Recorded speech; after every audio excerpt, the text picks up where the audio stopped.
Hello, this is Jordan, and this video is being recorded on the early evening of Tuesday, March 31st, 2020. And in this video, I'm going to talk about the upside potential in gold stocks, and especially juniors, considering how they've performed, historically speaking, around major declines in the stock market and major crashes.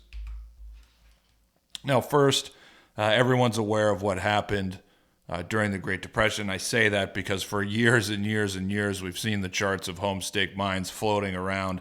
Another company was Dome Mines, but those were the two big gold producers in the U.S., and I'm not sure if there were many others after those. But so we know about how those stocks did really well. They dipped during the crash, and they actually kept making higher lows. After that, they performed well even before the stock market bottomed a couple years later. But anyway, this is the SP Gold Index, one that I have, and you can see the huge move higher that it made right basically after 1930 from the lows at the end of the 1920s up to the peak, which we could say is 1938 or so. I mean, that's almost a 10x move.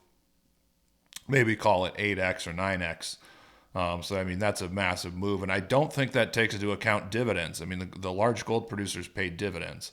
So total return was even higher than that. But notice that most of this move really, or the real sharp move and the sharp gains, I think were from, I want to say, 1931 to 1934, kind of in that period. That's where most of the move came.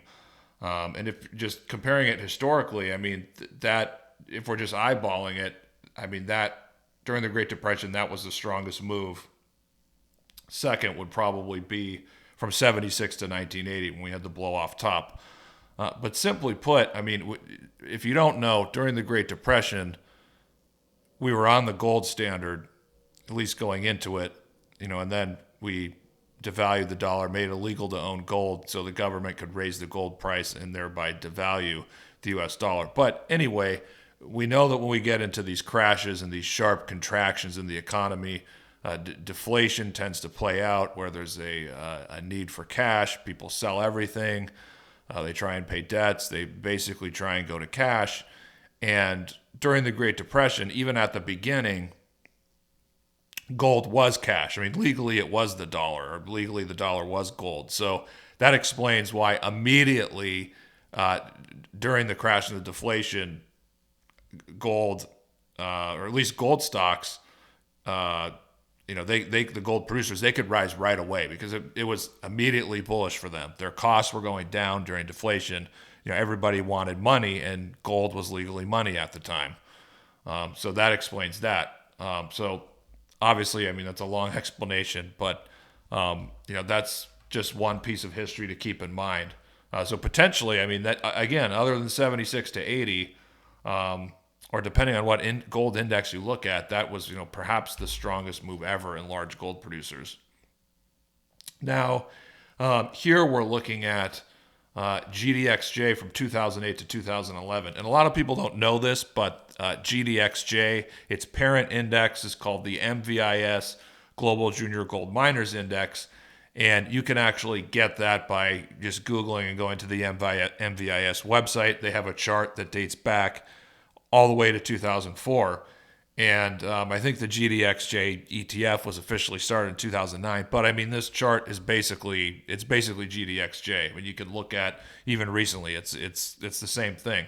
And this index, I mean, I've talked a lot recently about, at least in my writings and a few subscriber updates, about how it bottomed during the financial crisis there at the end of October 2008 and kind of made three bottoms. You could see really started to get going after that early December bottom.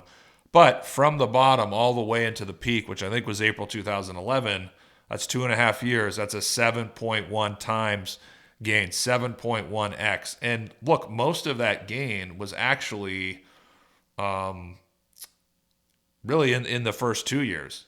I mean, because look at that high towards the end of 2010. I mean, it It was only eclipsed marginally in 2011. So 7.1x, that's something to remember.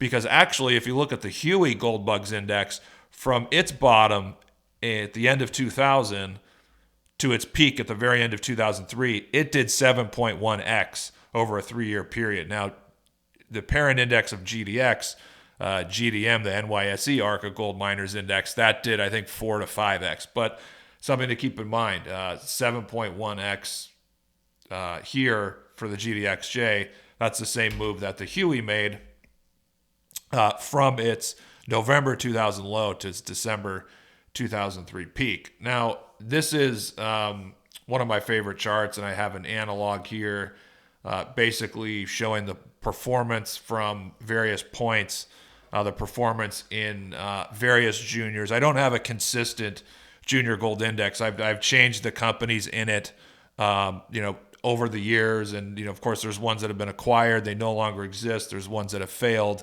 So keep all that in mind. This is not like an exact copy of the GDXJ or like a real professional index. This is just a example of, a basket of juniors, probably smaller than GDXJ companies, but a basket of juniors that,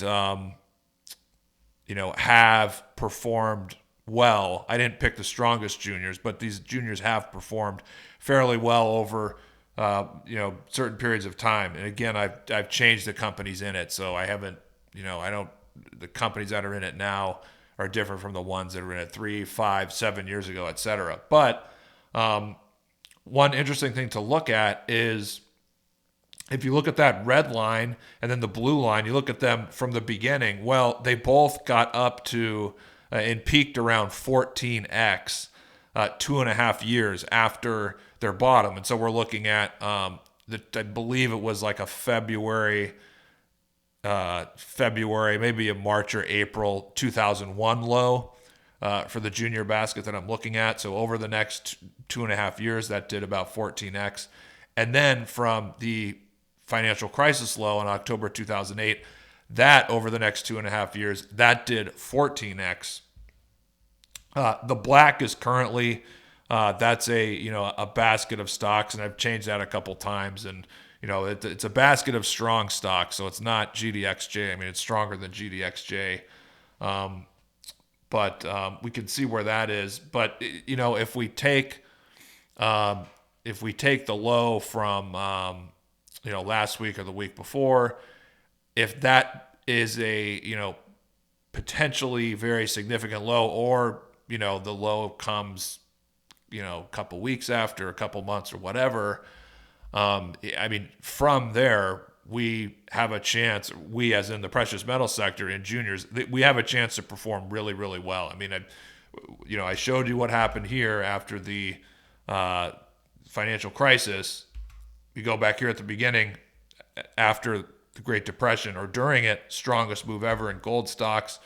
Obviously 7.1x here for GDXJ. And then if you can find the best juniors that are smaller than GDXJ, find the juniors that will go into GDXJ later because they've been so successful. If you can find those juniors, then perhaps, there's a history says maybe you could do 14x over the next 2.5 years. Again, not a prediction or an exact projection. This is just visualizing if we get into a real bull market where we see gold going past $2,000 an ounce, we see silver eventually going back towards $50 an ounce from the recent low or the coming low, there's potential to make some serious gains here over the next 2 to 3 years.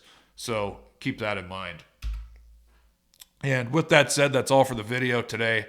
Thank you so much for following.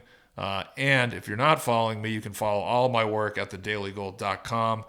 I give away a lot of free information there, so get on my email list if you're not already. Consider subscribing to my premium newsletter. It's only $149 for 6 months.